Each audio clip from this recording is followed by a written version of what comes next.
जय Shri Krishna. Hello everyone. सुबह जैसे कि हम लोग साइंस सीरीज स्टार्ट कर चुके थे और इसमें हम लोगों ने फिजिक्स के टॉप 10 क्वेश्चंस को देख लिए।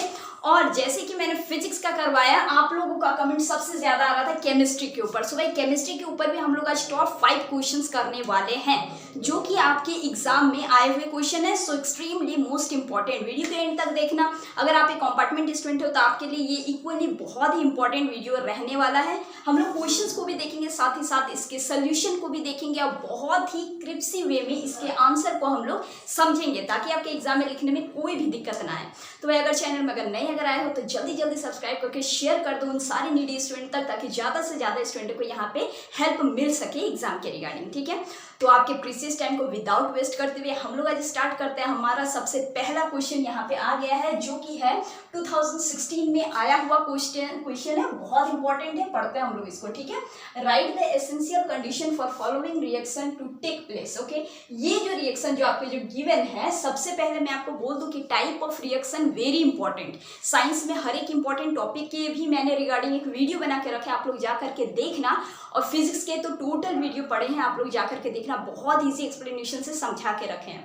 ठीक है, बाकी इंपॉर्टेंट टॉपिक जो भी दिए हैं उसको बिल्कुल भी स्किप नहीं करना है। जो आपने प्रॉब्लम पहले जो रिपीट जो करी जो थी वो आपको यहाँ पे दोबारा से नहीं करना है। ठीक है, तो देखो इस क्वेश्चन में क्या कह रहा है कि एक essential condition from the following reaction take place. ठीक है, आपको यहाँ पे इसका एसेंशियल कंडीशन बताना है। ये क्या है भाई, ये हमारा सिल्वर ब्रोमाइड। सिल्वर ब्रोमाइड टूट के क्या बन रहा है, सिल्वर और ब्रोमाइड बन रहा है। तो इसका यहाँ पे ये एसेंशियल कंडीशन क्या है इस रिएक्शन के होने का, तो मैं आपको बता दूं कि ये जो रिएक्शन है, ये रिएक्शन बेसिकली आपके फोटोकेमिकल डिकम्पोजिशन रिएक्शन है। ठीक है, सबसे पहले तो टाइप ऑफ रिएक्शन बहुत अच्छे से कर लेना ताकि आपको रिएक्शन देखते ही पता चल जाए कि ये कौन सा रिएक्शन है।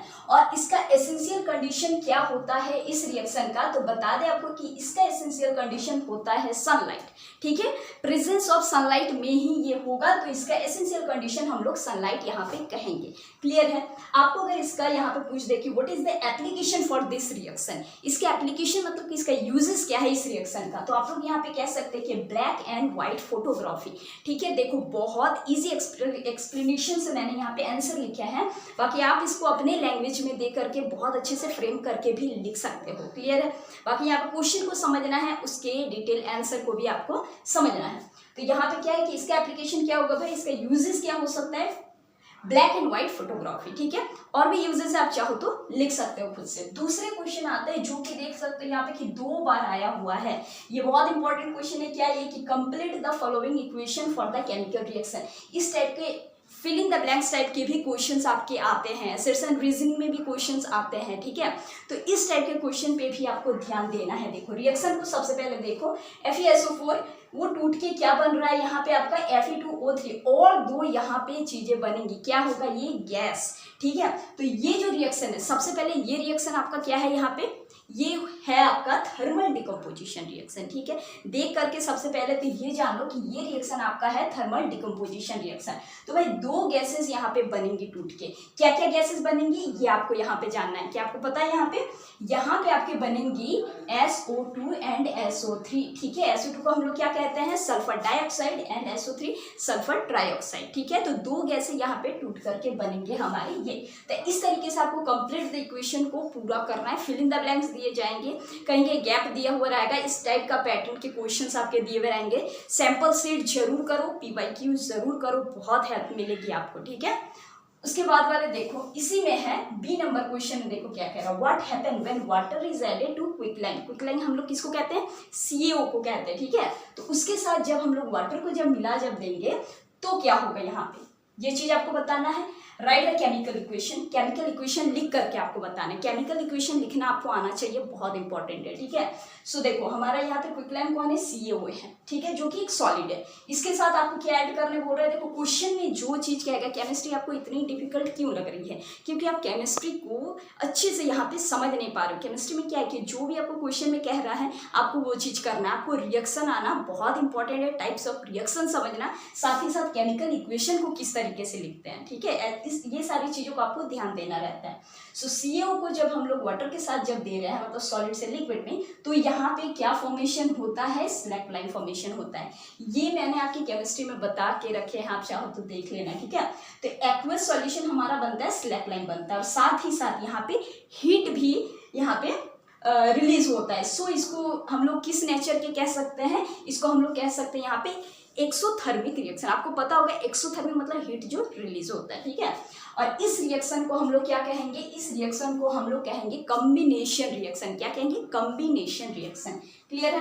तो ये हो गया हमारा 2 क्वेश्चन। यहाँ पे देखो दोनों क्वेश्चन आया हुआ क्वेश्चन है 2016, 12, 18।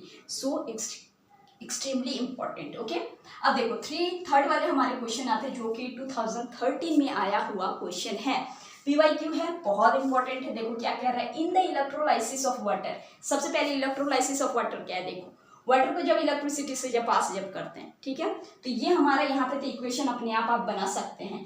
H2O को जब इलेक्ट्रिसिटी से जब पास करते हैं तो हाइड्रोजन और ऑक्सीजन अलग होता है, ठीक है। तो यहाँ पे इसको हम लोग बैलेंस करके भी लिख सकते हैं। अब ये हो गया, यहाँ पे इसी से क्या पूछ रहा है कि name the gas collected at the cathode and anode. Anode और कैथोड में इसी रिएक्शन से कौन से गैस कलेक्टेड हो रहे हैं, ये आपको यहाँ पे पूछा जा रहा है। सो ये जो रिएक्शन जो है ये बेसिकली यहाँ पे हमारे हो गए इलेक्ट्रोलाइसिस ऑफ वाटर के रिएक्शन। अब देखो यहाँ पे जो हाइड्रोजन जो कलेक्ट जो होता है, क्या होता है भाई, हाइड्रोजन जो कलेक्ट जो होता है ये हो गया आपका कैथोड वाला, ठीक है। और ऑक्सीजन जो कलेक्ट जो होता है वो हो गया आपका एनोड वाला। तो कैथोड समझ गया, hydrogen collected, and anode oxygen collected, ठीक है।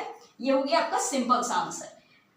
2023 में आया हुआ हमारा 4th क्वेश्चन है, इंपॉर्टेंट है। क्या कह रहा है, ये जो क्वेश्चन जो है ना, ये टाइप का आपको क्वेश्चन देखने को मिलेगा ही मिलेगा। बोर्ड एग्जाम भी दिए कुछ दिन पहले, जो आपने जो बोर्ड एग्जाम जो दिए मार्च में, इसमें भी आपको देखने को मिला होगा इस टाइप के क्वेश्चन। ये एक्स एंड वाई टाइप का क्वेश्चन है। मैंने एग्जाम के पहले भी आपको बताया था कि ऐसे क्वेश्चन जरूर करके जाना।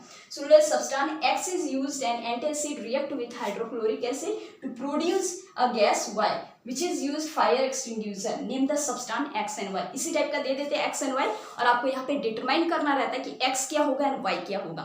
तो सबसे पहले ये सुनिए यहाँ पे क्या रहा है, ये क्या है, एक एंटासिड। एंटासिड क्या होता है ये आपको जान लेना चाहिए।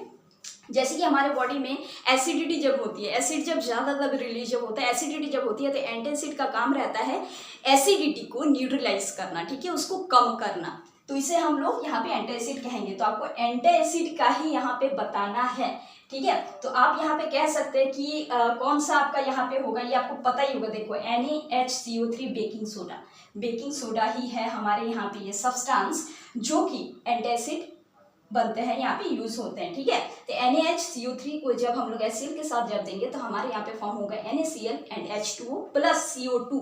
ये जो है यही फायर एक्सटिंग्विशर का काम करता है। सो X आपको मिल गया, यहाँ पे कौन मिल गया भाई, सोडियम हाइड्रोजन कार्बोनेट मिल गया, that is the baking soda आपका X यहाँ पे, एंड Y आपको क्या मिल गया, CO2 that is carbon dioxide. तो आपको X एंड Y आराम से मिल गया। इसमें 1-2 और क्वेश्चन भी एडेड हो सकते हैं, बाकी आपको समझ के ही करना है चीजों को, ठीक है। 2023 एंड 2013 में पूछा गया हमारा 5th क्वेश्चन, बहुत इंपॉर्टेंट एंड बहुत इजी है। क्या है, differentiate between roasting and calcination. कर लेना differentiate between roasting and calcination. और आपको इसमें केमिकल इक्वेशन, मतलब एग्जांपल के तौर पे आपको यहाँ पे केमिकल इक्वेशन देने होंगे जो कि आपको बताएगा कि कैल्सिनेशन और रोस्टिंग क्या होता है। देखो एग्जाम्पल भी यहाँ पे दिए हुए हैं। सो रोस्टिंग क्या होता है, it is done in the presence of oxygen. ये बहुत सिंपल सा एक है, ठीक है, एक लाइन है जो कि आप रोस्टिंग और कैल्सिनेशन को यहाँ पे बहुत इजी से डिफरेंशिएट कर सकते हो कि आपका रोस्टिंग क्या होता है कि done in the presence of oxygen, और कैल्सिनेशन क्या होता है, done in the absence of oxygen, ठीक है। और इसमें हम लोग क्या लिख सकते हैं कि it is done with the sulphide ore. किसके साथ ये होता है, सल्फाइड ओर के साथ। एग्जाम्पल यहाँ पे आपके दिए हुए हैं 2ZnS प्लस O2, ये हमारा क्या आ जाएगा, ZnOSO2। बैलेंस्ड करके ही रखना यहाँ पे, ठीक है। जब भी कोई भी इक्वेशन लिखो बैलेंस जरूर कर देना। दूसरे यहाँ पे हमारे कैल्सिनेशन में क्या है कि it is done with the carbonate ore, ठीक है।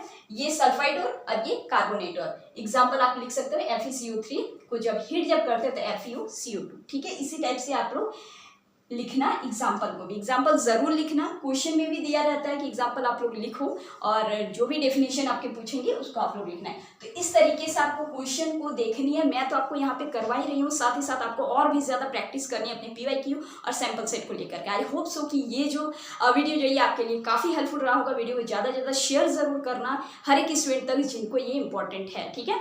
तो मिलेंगे हम लोग फिर से नेक्स्ट वीडियो में। Till then keep learning and keep preparing.